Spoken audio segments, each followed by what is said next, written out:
Jelajahi cara baru mendapatkan informasi. Download Metro TV Extend sekarang.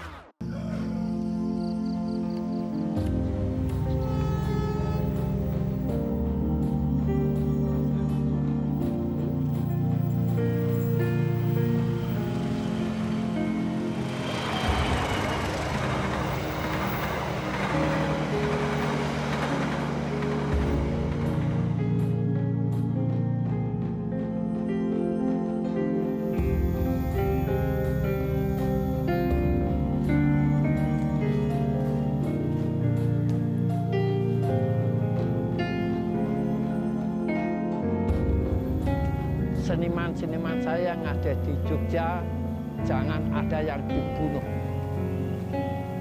Kalau ditahan tidak boleh di luar Yogyakarta, harus di Jogja. Karena apa?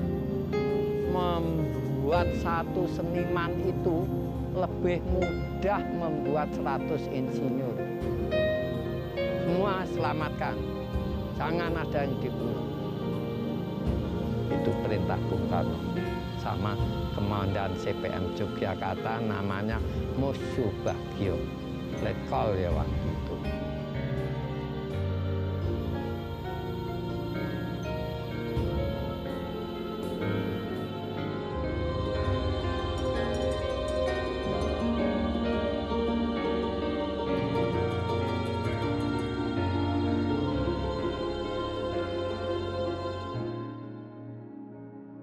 Sebelum 60 itu banyak sanggar-sanggar yang lama, pelukis rakyat, ada macam-macam.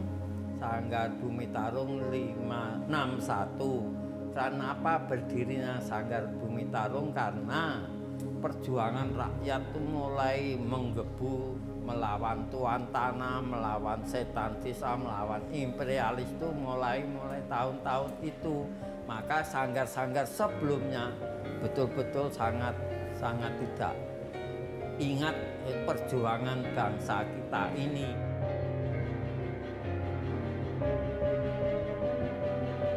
Kita membela para petani. Nah, karena itu Lekra itu membela buruh dan tani, dan itu tahun 65 ditangkap semua dan ada yang dibunuh.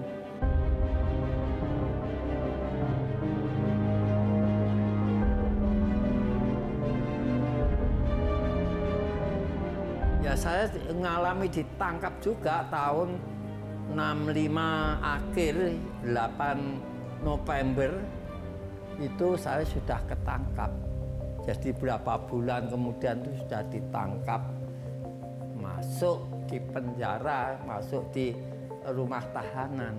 Wah, dengan senjata lengkap masuk ke penjara itu langsung maunya menyiksa orang. Sehingga tahanan itu suruh duduk semua begini, tidak boleh melihat ke atas, hanya melihat di bawah, rapat duduknya ini. Mereka ini jalan-jalan di atas punggung orang-orang ini sambil sepatu, popor bedil itu sudah berdarah-darah semua.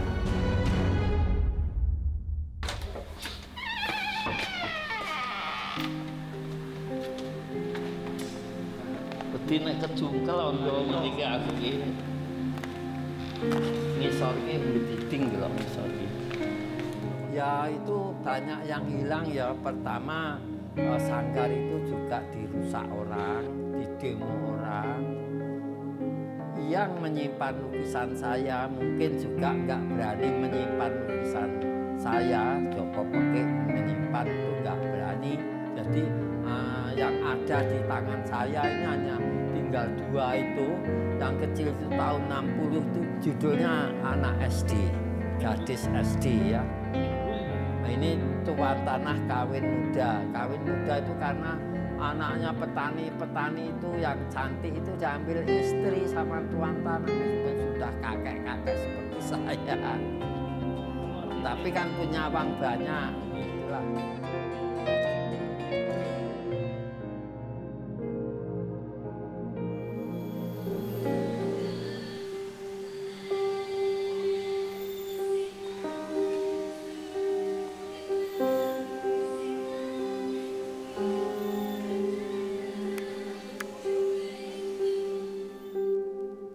sekolah bebas kan saya blacklist, dimusuhi seniman-seniman banyak, di samping juga penguasa, pemerintah.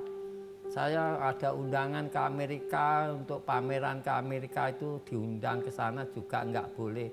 Ya karena lekra, karena saya ini dianggap pembunuh. Dan panggilan saya ini Gembongnya. Gembong itu tokoh yang pembunuh. Ayo seniman kok pembunuh? Itu ya nggak benar kan. Saya tidak melukis yang kira-kira orang senang, bisa laku dijual, bisa untuk makan, beli susu anak.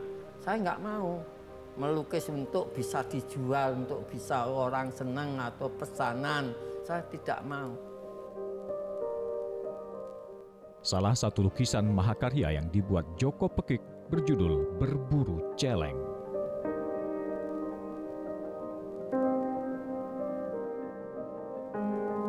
Lahir Berburu Celeng itu awalnya dari tahun 66 itu. Saya banyak disiksa oleh tentara-tentara RPKAD. Sampai montrot-montrot, sampai budek kuping saya. Gigi saya ini gigi palsu semua sekarang karena waktu itu kena sepatu macam-macam tentara itu. Celeng yang membuat saya sengsara ini. Nah, akhirnya saya membuat simbol celeng itu simbol penguasa, keserakahan, angkara murka. Itu saya ambil simbol celeng, bukan asu. Ya kalau mau jadi raja jangan seperti celeng. Karena ibarat itu raja alim, raja disembah, raja lalim, raja disanggah. Kalau mau seperti celeng kan harus disanggah. Jadi itu kira-kira, ya saya jual 1 miliar tuh karena kehendak saya harus nilainya, karya saya harus 1 miliar tahun 98 itu. Karena ini saya melukis berburu celeng ini berat, saya mencari temanya ini sejak tahun 66 sampai tahun 96, 30 tahun. Itu baru saya melukis berburu celeng.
Ya melukis itu sebenarnya omong, berpendapat, berbicara sama publik.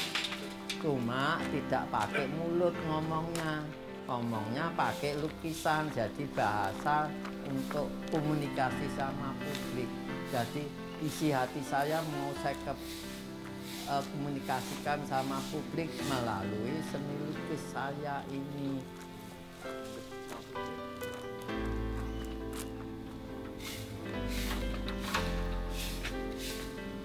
Nah, ini studio saya.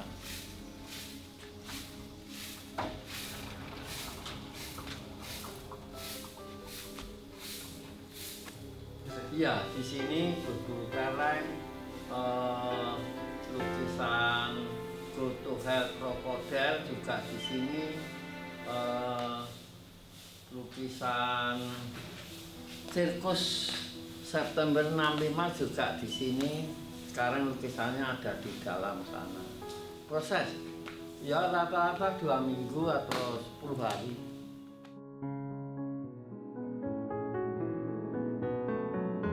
Simbol binatang menjadi bahasa metafora yang digunakan Djoko Pekik dalam beberapa karyanya.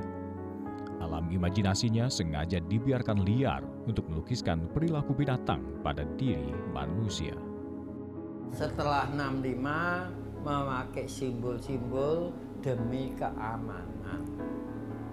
Jadi seni saya bukan seni koran, berita koran, langsung tunjuk, itu tidak. Biar orang merasakan, oh ini apa maksudnya.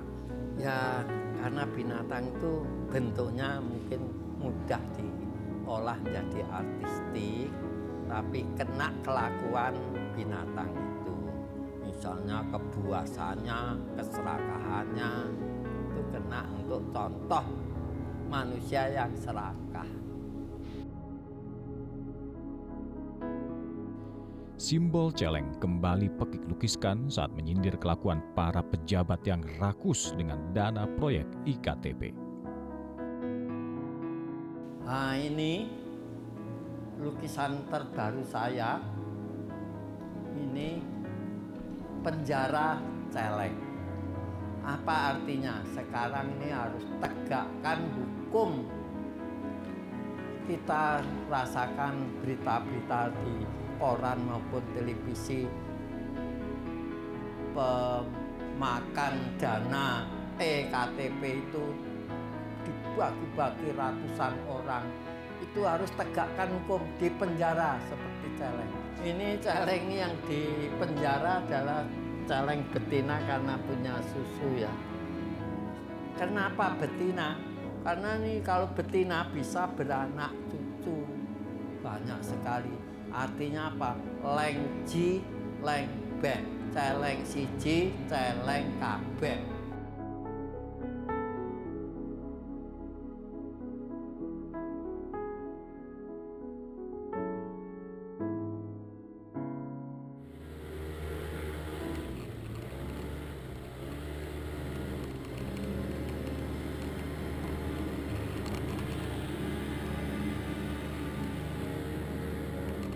Jadi saya ini melukis itu melihat, berpikir mengendap jadi rasa jadi tema dalam kanvas.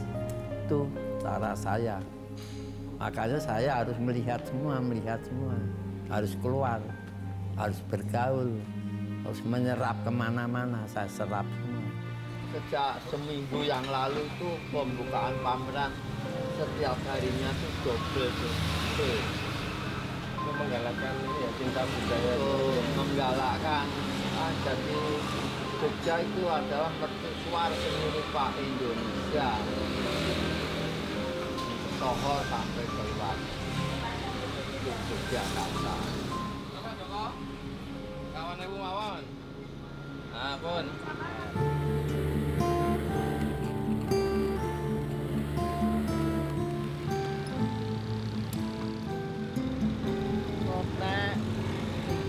Kaya biasane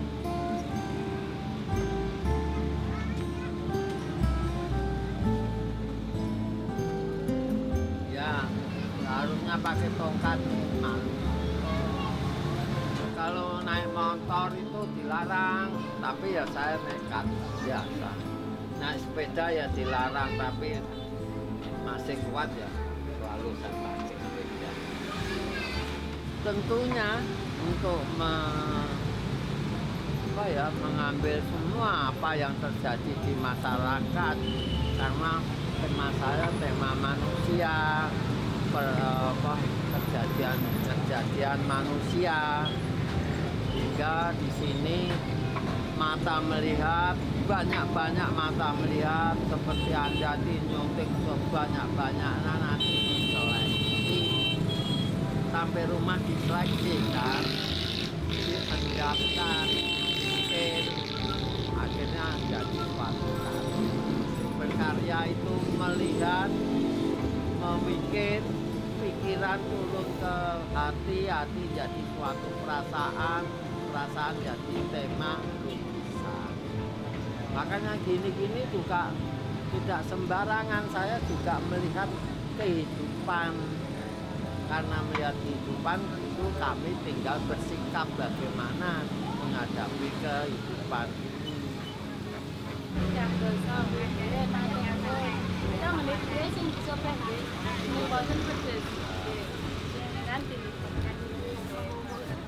Nun.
Melak banget.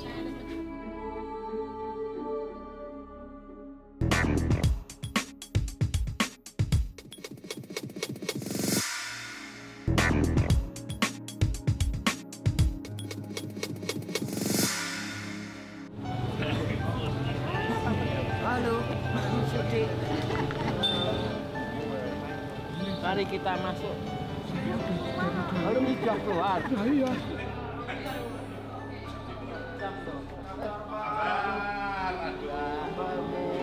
Sehat-sehat. Silakan Pak. Ya, sudah bubar ya? Belum. Derek. Monggo. Gambarnya paling top. Wonten Oh pangan ya. irun. Sehat.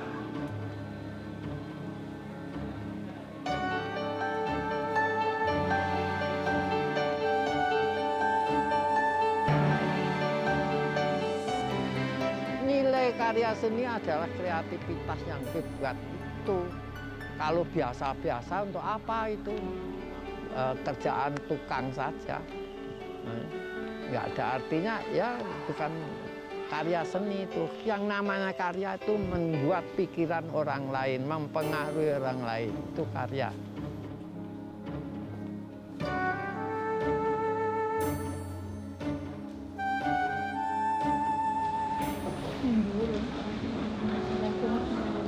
Itu karya saya, Mas.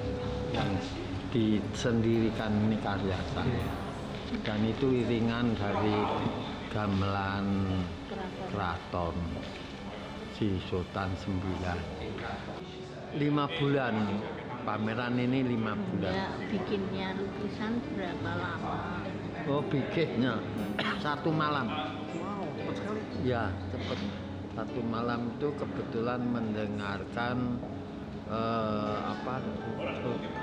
Arab itu agama Islam itu pengajian mungkin 100 harinya Sultan mungkin.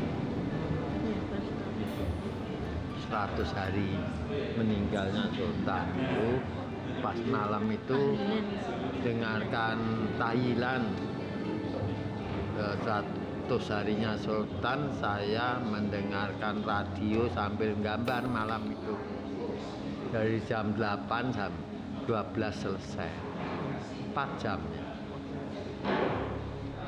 Dan itu setelah saya di alun-alun utara itu di tengah malam jam 12 itu tanpa suara, yang ada suara itu hanya daun beringin, 2 daun beringin itu bersuara seperti anak ayam, cuit.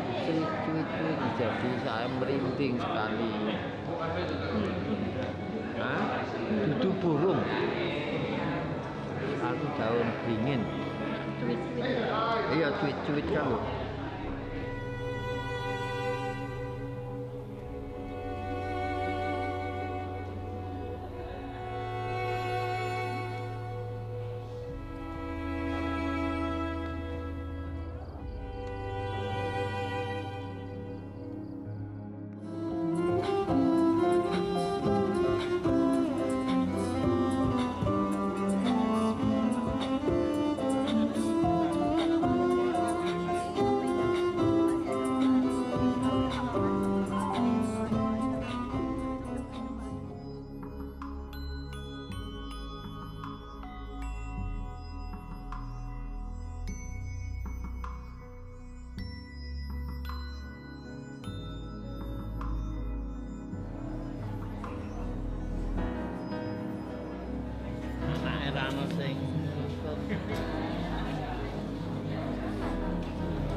gimana Pak? Sehat di Pak? Jogja. Ini komentarnya bagus nih. Pak Peke adalah orang yang 3 generasi ya Pak ya? Iya, ya saya kan angkatan isi itu tahun 55. Tahun 55, angkatan pertama. Asri Pertama, bukan. ya. Ya angkatan kelima ya kira-kira 55. Berdiri kan 50. Jadi kelima saya. Iya, dia seniman yang tangguh. Bayangkan berapa generasi ya, terus dia masih tetap bertahan gitu di generasi sekarang. Masih eksis. Eksis. Apa-apa.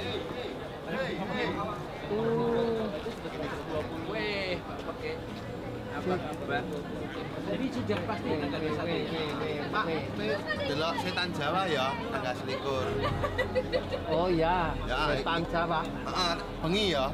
Ya pokoknya dielingke. Ya, menurut saya dia perubahan ke zaman yang luar biasa karena konsisten pada karya-karyanya yang bersifat sosial, itu sangat konsisten dia dan menggugat kehidupan dengan cara-cara dia dan kultur lokalnya sangat tinggi. Jadi hidup dalam 3 zaman, konsisten dengan temanya, penderitaan dalam hidupnya tidak menjadi sebuah euforia, tapi menjadi sebuah apa yang disebut penciptaan yang tetap konsisten, itu langka dipunyai oleh para perupa yang lainnya atau seniman yang lainnya. Di pencapaian usianya ke-80 tahun, Joko Pekik tetaplah seorang Joko Pekik. Dirinya tidak menjadi objek yang terombang-ambing keadaan. Sosoknya masih tetap kritis, bicara apa adanya, dan spontan, memiliki energi besar saat melihat praktik penindasan di masyarakat. Saya masih mimpi untuk melawan neokolonialisme yang mengobrak-abrik bangsa kita, bangsa Indonesia. Itu harus sadar bangsa Indonesia untuk sadar melawan neokolonialisme, melawan penjajahan ekonomi segala macam.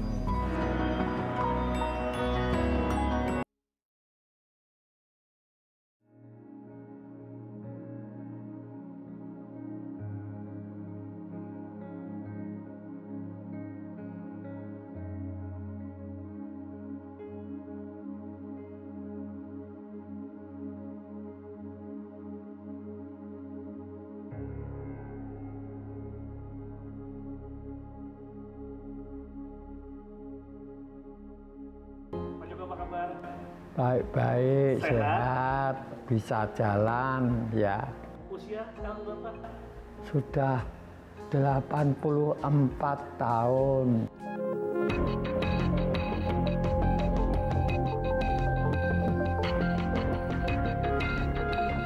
Ya, bisul itu lukis itu artinya bicara ya. Bicara itu melukis bertema mau bicara apa dengan jalan bahasa melukis itu. Jadi karya lukis itu boleh digantikan bahasa suara saya untuk komunikasi sama publik. Mau bicara apa, komunikasi dengan publik itu dengan melukis itu. Sanggar Bumi Tarung itu terdiri dari mahasiswa asri waktu itu, sering ngomong-ngomong politik dan sebagainya.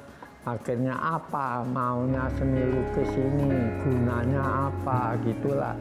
Akhirnya kita condong ke berkiblat ke kaum tani dan kaum buruh.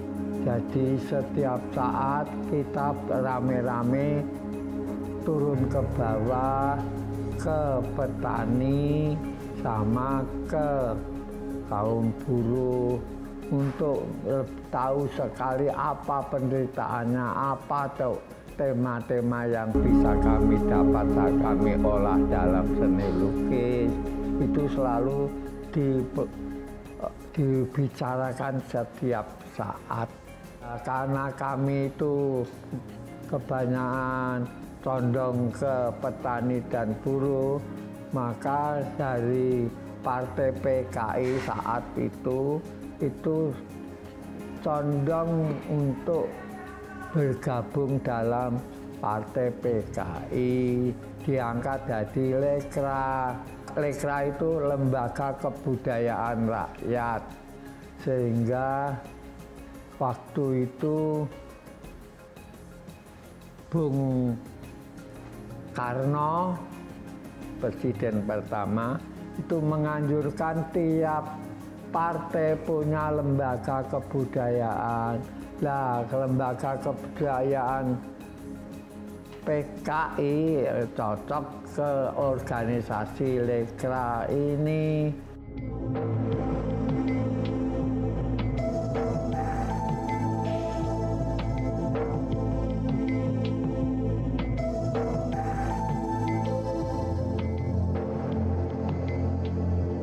...30 September itu saya ya ada di Jakarta, karena saya waktu itu sedang kerja di Istana UPNA.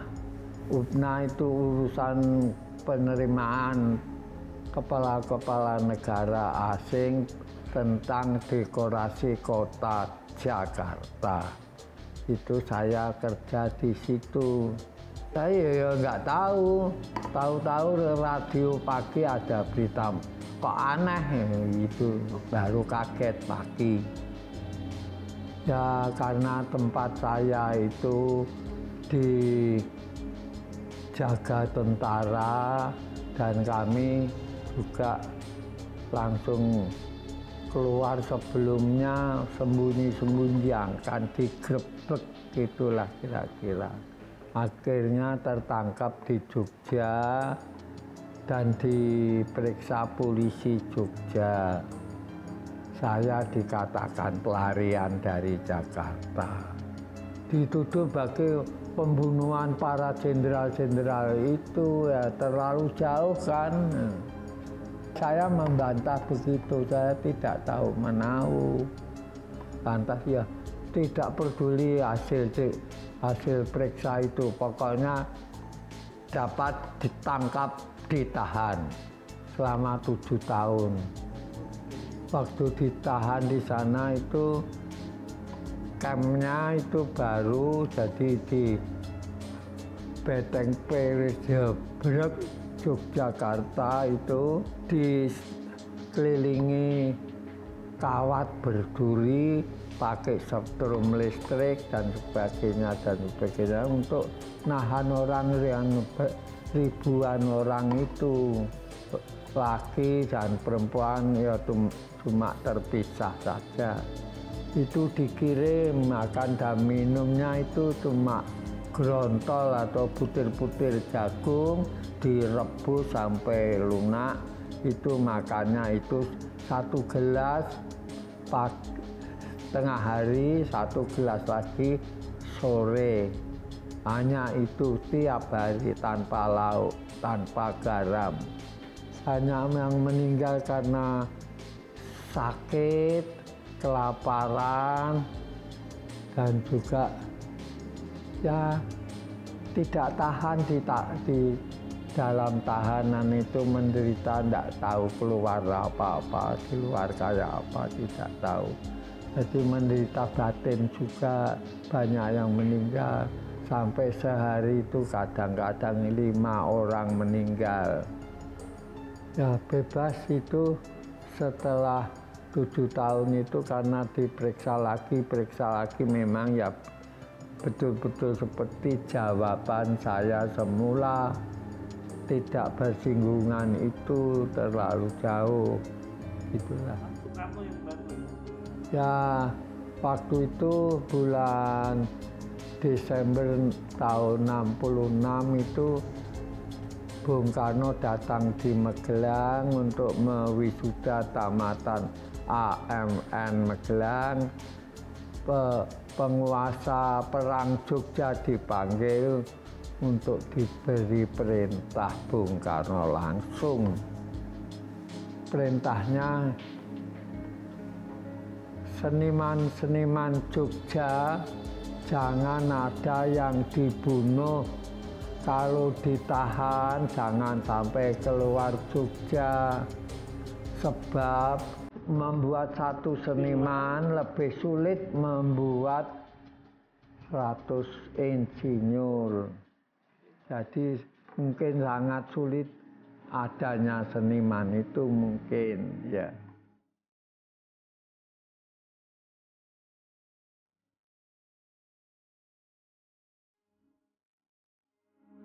Our Constitution, the Pancasila.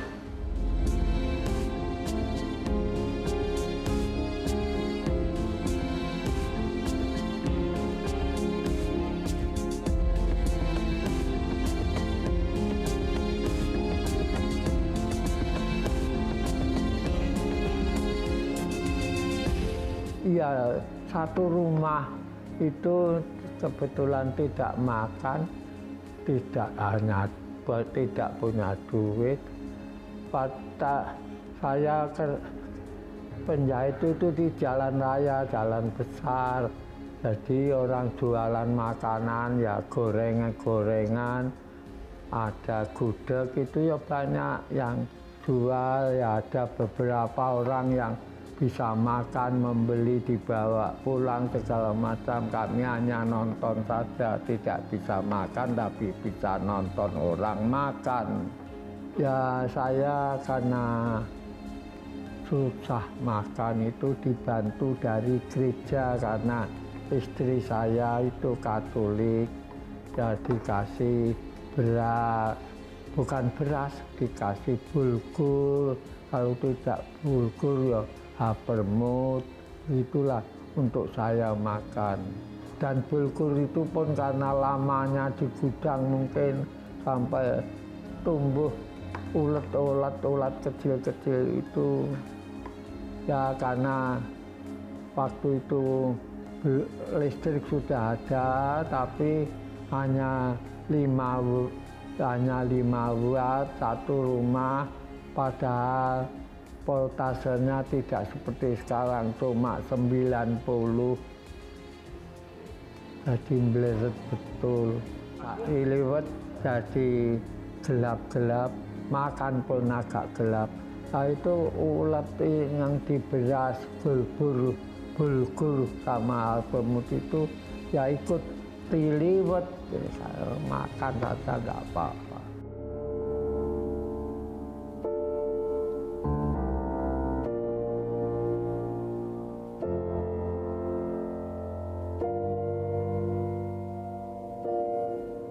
Ya karena keluar dari penjara, saya ini kesuwur sebagai ET, tahanan politik.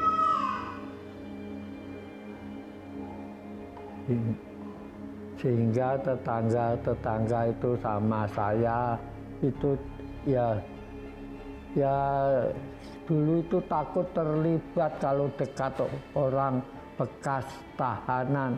Terlibat bisa ikut masuk tahanan, ditahan juga. Jadi orang-orang melihat saya ya buang muka, tidak terlalu dekat. Itulah. Jadi saya dicurigai, tidak banyak orang yang tidak berani dekat karena tahanan politik. Takut kalau dituduh dia itu ikut juga politik seperti saya. Ya waktu itu orang nggak apa-apa dituduh itu PKI itu gampang langsung masuk. Ya gitulah yang menakutkan, dicurigai itu.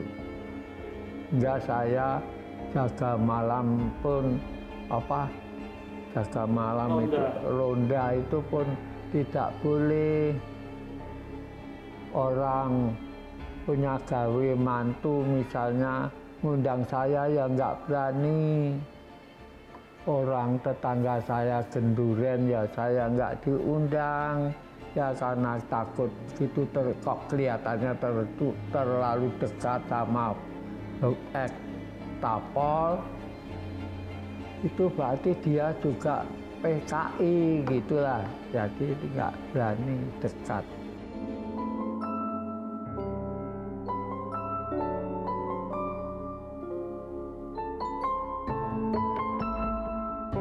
Saya punya tamu dari teman saya wartawan, namanya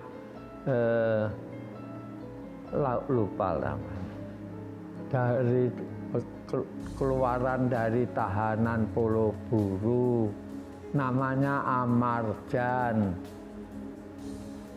Bertamu tempat saya, tahu lukisan saya banyak sekali.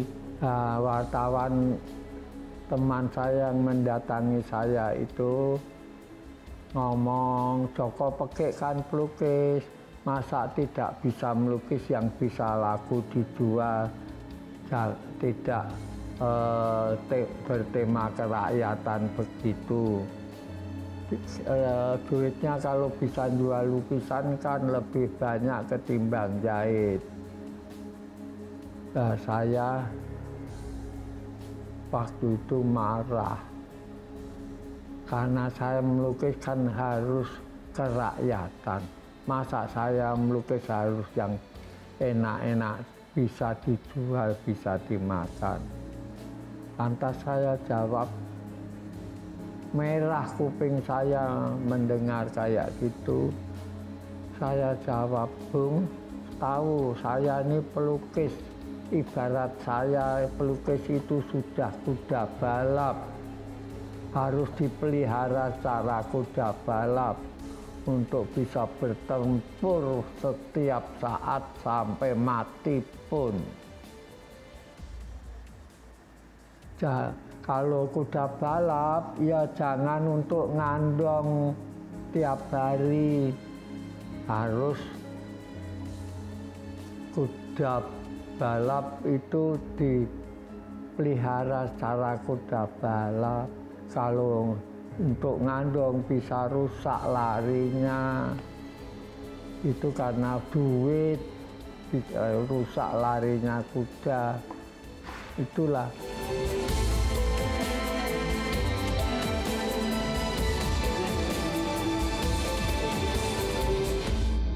Our Constitution, the Pancasila. Celeng itu semua orang tahu, makan apa saja doyan, perusak, membabi buta. Kalau jalan lurus saja, nggugu karepe dhewe. Itu celeng, hidupnya celeng, semua orang tahu. Tapi matinya celeng semua orang ya tahu, terhina matinya celeng itu. Terhinanya itu hanya diburu dan digebuki orang sampai mati. Itulah terhinanya celeng itu kalau mati. Ya, kalau polisi selalu menyelidiki, intel-intel polisi.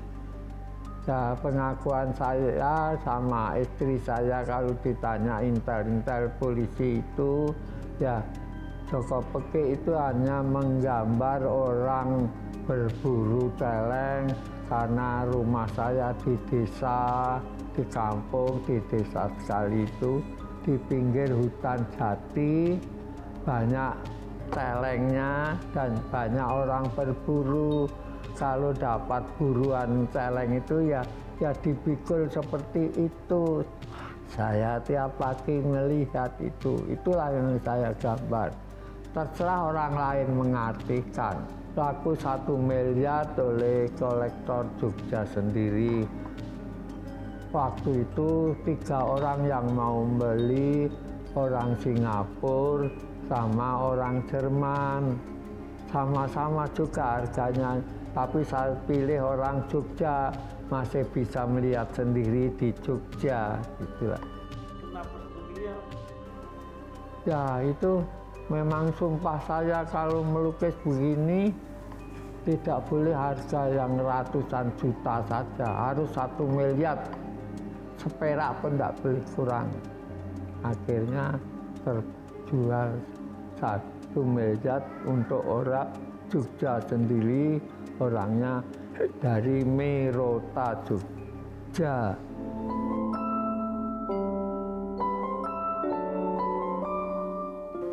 Saya sudah umur 84 ini tetap melukis yang menyinggung soal kerakyatan, tetap menyinggung kerakyatan.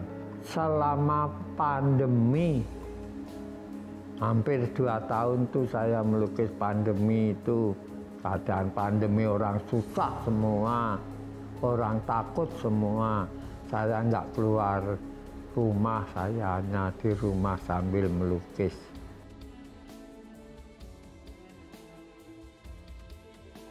Ini waktu pandemi mengedarkan sembako.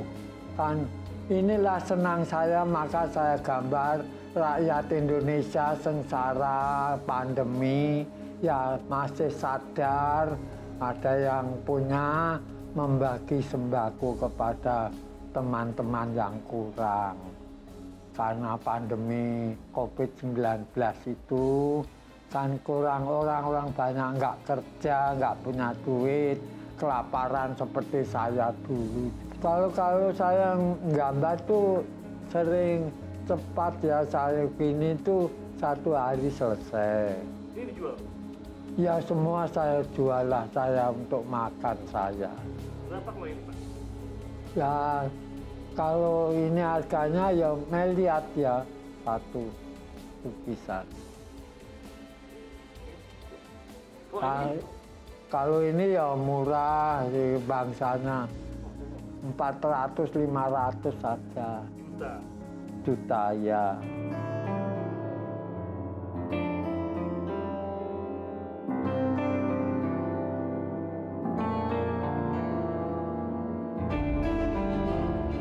Cucu saya ada 19, dari anak 8 saat ini. Tidak ada anak yang jadi pelukis karena merasa berat ya melukis itu. Banyak pelukis itu saya rasakan berat juga hidupnya. Ya biar sekolah biasa-biasa saja untuk bisa cari makan. Metro TV